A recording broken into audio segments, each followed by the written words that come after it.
సాక్షి TV ప్రసారాలను నిలిపివేయడం చట్టరీత్యా నేరం. సాక్షి టీవీ ప్రసారాల కోసం మీ స్థానిక కేబుల్ ఆపరేటర్ని వెంటనే సంప్రదించండి. డిటిహెచ్లో, ఇంటర్నెట్లో కూడా సాక్షి టీవీ ప్రసారాలను వీక్షించవచ్చు. శేఖర్ గారు చెప్పండి, నిజాలు దాచి బెల్ట్ ఫుటేజ్ మాయం అంట. వేమూరి కావేరీ బస్సు దుర్ఘటన, మా గ్రామంలో 24 గంటలు మందు అమ్ముతున్నారని జనం చెబుతా ఉంటే పాపం ఎల్లో మీడియా అయినా మాత్రం చాలా కంగారు పడిపోతున్నట్టున్నాడు. ఏంటి అసలు, ఏది వాస్తవం ఏది అవాస్తవం? సార్ కొమ్మినేని గారు, ఏదైతే వేమూరి కావేరీ ట్రావెల్స్ దుర్ఘటన జరిగి ఆ దుర్ఘటనలో 19 మంది అగ్నికి ఆహుతి అయిపోయినా సరే ఈ ప్రభుత్వం రాజకీయం చేస్తా ఉంది. ఈ ప్రభుత్వం చేస్తా ఉంది రాజకీయం, వైఎస్ఆర్ కాంగ్రెస్ పార్టీ కాదు. మొదటగా వీళ్ళు చెప్పింది ఏంటంటే, పైకొచ్చి వెనక నుంచి ఢీకుంది, ఆయిల్ ట్యాంక్ ను కొట్టుకుంది, మంటలు చెలరేగాయని చెప్పి రాశారు సార్. తర్వాత వెంటనే మొబైల్ ఫోన్ల వల్ల అని రాశారు సార్. నిన్న సార్ ఈనాడు పేపర్ అన్నా మద్యం మత్తులో వాళ్ళు పడిపోతే వెళ్ళి బస్సు వెళ్ళి ఢీకుందని చెప్పి రాశారు సార్. ఆంధ్రజ్యోతి పేపర్ అయితే నిస్సిగ్గుగా ఆ శివప్రసాద్ ఎవరు చనిపోయిన కుర్రాడు అండ్ వాళ్ళ ఫ్రెండ్ ఎర్రిస్వామి ఇద్దరు కలిసి పూర్తిగా మద్యం సేవించారు అని చెప్పి ఈనాడు పత్రిక రాస్తే, ఆంధ్రజ్యోతి ఏమో వాళ్ళిద్దరు కూర్చొని భోంచేశారని చేశారని రాసింది సార్. అంటే నిజాలు ఏమైపోయినా ఎవరికి పర్వాలేదు, ప్రజల ప్రాణాలు గాలిలో కలిసిపోయినా రాధాకృష్ణకి అవసరం లేదా? ఇది జర్నలిజమా, నీచ జర్నలిజమా, నికృష్ట జర్నలిజమా సార్? సో ఇంత స్పష్టంగా వాళ్ళు సార్ వైన్ షాప్ లో తాగారు, వైన్ షాప్ లో తీసుకున్నారు అని చెప్పారు సార్.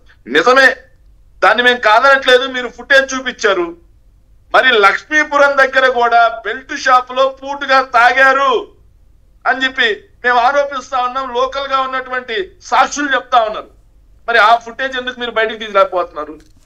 ఆ ఫుటేజ్ ఎందుకు చూపించలేకపోతున్నారు? ఎందుకురా అంటే, ఈ ప్రభుత్వం అధికారంలోకి వచ్చిన తర్వాత 1,00,000కు పైగా బెల్ట్ షాపులు రాష్ట్ర వ్యాప్తంగా మద్యాన్ని ఏరులై పారిస్తున్నారు.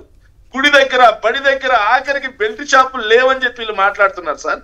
ఓ చిన్న ఫోటో సార్, శ్రీకాకుళం జిల్లా Ranasthalam sir, excise CI office ఆనుకొని బెల్ట్ షాప్ ఉంది సార్. అంటే బెల్ట్ సాక్షి లేదు సార్ ఈరోజు, ఎక్సైజ్ సిఐ ఆఫీస్ ఆనుకొని సార్. ఇంత ఫోటో వేస్తున్నా కూడా వాళ్ళు డబ్బా ఇస్తారు, సాక్షిని తిడతారు. ఎక్సైజ్ సిఐ ఆఫీస్ ఆనుకొని బెల్ట్ షాప్ సార్. ఇంతకు మించి సిగ్గుచేటు రాష్ట్ర ఎక్సైజ్ శాఖలు ఎప్పుడైనా చూసామా సార్? పట్టుకోవాల్సిన వాళ్ళ ఇంటి పక్కనే దొంగలు ఉన్నారంటే ఇంకా దీనికి మించి సమాధానం ఏంటి సార్? శ్రీకాకుళం జిల్లా రణస్థలం ఎక్సైజ్ కార్యాలయం పక్కనే బెల్ట్ షాప్ సార్. ఓకే, ఇంత దుర్మార్గమా? అంటే అరికట్టాల్సినటువంటి ఎక్సైజ్ ఆనుకొని ఆఫీస్ అనుకొని బెల్ట్ షాప్ పెట్టారంటే రాష్ట్రంలో బెల్ట్ షాపులు ఉన్నట్టా లేదా? రాష్ట్రంలో గుడి ఎదురుగా బెల్ట్ షాపులు ఉన్నాయి, గుడి వెనకాల బెల్ట్ షాపులు ఉన్నాయి, బడి ఆనుకొని బెల్ట్ షాపులు ఉన్నాయి సార్. ప్రకాశం జిల్లా దర్శిలో గవర్నమెంట్ స్కూల్ ఆనుకొని ఇటుపక్క 3 ఉన్నాయంట సార్, గవర్నమెంట్ స్కూల్ ఆనుకొని. అంటే రాష్ట్రంలో ప్రజలు ఏమైపోయినా పర్వాలా, ధనాపేక్షే లాభంగా, ధనాపేక్షే పరమావధిగా రాష్ట్ర వ్యాప్తంగా అక్కడ ఎక్కడ లేకుండా మద్యాన్ని ఏరులై పారించి ప్రజల్ని మద్యం మత్తులో ముంచి మద్యానికి బానిసలు చేస్తా ఉన్నారు సార్. ఇంకో చిన్న ఉదాహరణ సార్, వీళ్ళు లేవన్నారు కదా, మద్యం మా కాడ లేదంటున్నారు కదా సార్. రోడ్డుకి దగ్గరలో లేకుండా దూరంగానే ఉన్నాయా ఈ షాపులు? ఎట్లా వాళ్ళు అసలు దగ్గరలో ఎక్కడ లేవు? 240 మీటర్లు సార్. NH-44 ఏదైతే నాగపూర్ నుంచి సార్ బెంగళూరు వరకు ఉంటుంది సార్, NH-44 పెద్ద హైవే సార్. ఆ హైవేలో కర్నూలు దగ్గర ఆంధ్రప్రదేశ్ బార్డర్ స్టార్ట్ అవుతుంది, ఇక్కడ బాగేపల్లి దగ్గర కర్ణాటక బార్డర్ స్టార్ట్ అవుతుంది సార్. ఈ మధ్యలో ఉండేది మొత్తం ఆంధ్రప్రదేశే. ఈ హైవేలకు ఆనుకొని బార్లు ఉన్నమాట వాస్తవమా కాదా? ఈ హైవేను ఆనుకునే సుప్రీంకోర్టు గైడ్ లైన్స్ తొంగలో దొక్కి వైన్ షాపులు నడుస్తున్నమాట వాస్తవమా కాదా? ఈ హైవేలను ఆనుకునే ప్రతి డాబాలోను, ఈ హైవేలను ఆనుకునే ప్రతి బడ్డీ కొట్టులోను బెల్ట్ షాపులు నడుస్తున్నమాట వాస్తవమా కాదా?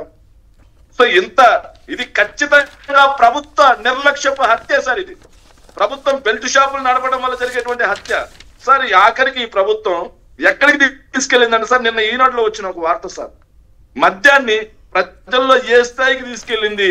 ఈ మొలకల చెరువు మద్యం, ఇబ్రహీంపట్నం మద్యం లాగా మద్యాన్ని ఏ స్థాయికి తీసుకొచ్చిందంట సార్. నిన్న ఈనాడు పేపర్ సార్, ఇది 20 రూపాయల కోసం ప్లేట్ తో దాడి. నేషనల్ మీడియా కూడా రాసింది సార్, టైమ్స్ ఆఫ్ ఇండియా కూడా రాసింది సార్. మద్యం మత్తులో దారుణం, బాధితుడు నిందితుడు 2 మైనర్లే. ఒక కుర్రాడు అరకులోయలో అల్లూరు సీతారామరాజు జిల్లా అరకులోయలో స్పోర్ట్స్ స్కూల్లో చదువుతున్నాడు సార్, 14 సంవత్సరాలు అంట సార్. ఆ కుర్రాడు ఏదో తీసుకుందామని చెప్పేసి కొనుక్కుందామని చెప్పి బజార్లోకి వస్తే ఇంకో 14 ఏళ్ల కుర్రాడు మద్యం మాత్రం నువ్వు నాకు 20 రూపాయలు ఇస్తావా ఇవా నేను తాగడానికి డబ్బులు లేవని చెప్పి బ్లేడ్ తో పేక్ పోసాడు సార్. ఈ స్థాయిలోకి రాష్ట్రాన్ని మద్యం మత్తులో ముంచుతుంది ఈ ప్రభుత్వం కేవలం ధనాపేక్ష కోసం సార్. సో ఇక్కడ కూడా లక్ష్మీపురం సార్, చివరి ఒక మాట సార్, లక్ష్మీపురంలో గ్రామస్తులందరూ మూకుమ్మడిగా మా ఊర్లో బెల్ట్ షాపులు ఉన్నాయి 24 గంటలు తెరుస్తున్నారు అని గ్రామస్తులు స్టేట్మెంట్ ఇస్తుంటే ఈ ప్రభుత్వం అక్కడ లేవు అని ఎందుకు చెబుతా ఉంది? లేవని చెబితే పర్వాలా, లేవని చెప్పు ఖండించు ఏదన్నా చేసుకో, కానీ కేసులు పెట్టుకుంటుంటే అదే పరమార్థం. ఇప్పుడు అంత రెడ్ బుక్ వ్యవహారమే కదా. చిన్న లాజిక్ ఒకటి నేనేమంటా అంటే సార్, ములకల చెరువులో నకిలీ మద్యం దొరికినప్పుడు వాళ్ళు ఏం చెప్పారంటే ఇది బార్లు కానీ వైన్ షాపుల్లో నుంచి నడవలేదు, కేవలం బెల్ట్ షాపుల్లో మాత్రమే అమ్మారు వాళ్ళు చెప్పారు. సో ఒకవేళ ఈ రోజున రాష్ట్రంలో బెల్ట్ షాపులు లేకపోతే ఈ నకిలీ మద్యాన్ని ప్రభుత్వ ఆధ్వర్యంలో వైన్ షాపుల్లో అమ్మారా అనేది నా క్వశ్చన్. మరి అది ఎక్కడ అమ్మారు? ఇప్పుడు 47 కోట్ల క్వార్టర్ బాటిల్స్తో సహా ఇబ్రహీంపట్నంలో కానివ్వండి లేదు ములకల చెరువులో కానీ కల్తీ మద్యం దొరికినప్పుడు వాళ్ళు ఏమన్నారు, ఫస్ట్ ఇది ఎక్సైజ్ డైరెక్ట్గా లైసెన్స్డ్ వైన్ షాపులు బారుల్లో అమ్మలేదు, ముందు ప్రభుత్వం మీద రాకుండా ఉండటానికి ఇది బెల్ట్ షాపుల ద్వారా అమ్మబడింది అని చెప్పి ఆ రోజు క్లెయిమ్ చేశారు. ఒకవేళ ఈ రోజు మళ్ళీ వాళ్ళు చెబుతున్నట్టు బెల్ట్ షాపులు లేకపోతే ఆ మద్యం అంతా ప్రభుత్వ లేవని వాళ్ళే అంటలేదు కదా, మీరు ఎందుకంటారు లేవని? ఇప్పుడు లేవని చెప్పింది వేలంపాట్లతో సహా ఇప్పుడు ఆ ఊర్లో లేవని ఇష్యూ అయింది కాబట్టి ఆ ఊర్లో లేవని. సార్ ఇంద్రనీల్ గారు రాష్ట్ర చరిత్రలో వైన్ షాపులకి బార్లకి వేలంపాట్లు జరుగుతాయి సార్, కానీ బెల్ట్ షాపులకి వేలంపాటు జరిగిన చరిత్ర ఈ ప్రభుత్వం ఆంధ్రప్రదేశ్ లోనే ఉంది. ఏదేమైనా ఇటువంటి విషయాల్లో అబౌవ్ పాలిటిక్స్ ఉంటే బెటరు, బెల్ట్ షాపులు ఉంటే ఉండని చెప్పండి, వాళ్ళ మీద చర్య తీసుకోండి, అంతే తప్ప బెల్ట్ షాపులు లేవని లేకపోతే ఈ ఎల్లో మీడియాని అడ్డం పెట్టుకుని రాజకీయం చేయదలిస్తే చంద్రబాబు గారికి కూడా నష్టమే. పేపర్లకి ఎట్లాగో గబ్బట్టిపోయినాయి, మీరు కూడా పూర్తిగా గబ్బట్టదలుచుకుంటే వాళ్ళని నమ్మండి, దేనికదే నడపండి. రాజకీయం వేరు, పరిపాలన వేరు, ఈ రెండింటికి మధ్య ఉన్న తేడాని సన్నటి రేఖని కలిపేయొద్దని మాత్రం మా బోటి వాళ్ళని విజ్ఞప్తి చేస్తాం. సాక్షి టీవీ ప్రసారాలను నిలిపివేయడం చట్టరీత్యా నేరం. సాక్షి టీవీ ప్రసారాల కోసం మీ స్థానిక కేబుల్ ఆపరేటర్ను వెంటనే సంప్రదించండి. DTHలో ఇంటర్నెట్లో కూడా సాక్షి టీవీ ప్రసారాలను వీక్షించవచ్చు.